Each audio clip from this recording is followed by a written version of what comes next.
Nang maispatan ng mga tauhan ng Bulacan PPO ang biglang paghinto ng sasakyan na kanilang hinahabol sa Tanza, Cavite,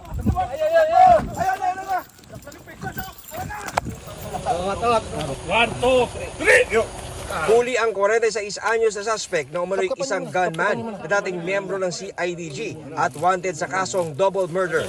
Sama ka na mais ha? Yes, sir. Oh.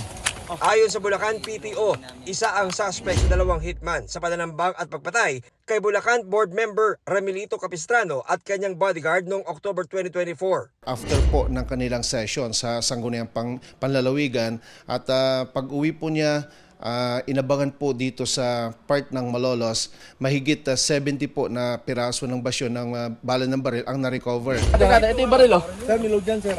Napag-alaman din nila na ang kanilang dating kabaro sangkot sa iba't ibang krimen bilang gun for hire. Wala pa ring pahayag ang nahuling ex-police na nakakulong ngayon sa Tanza, Cavite.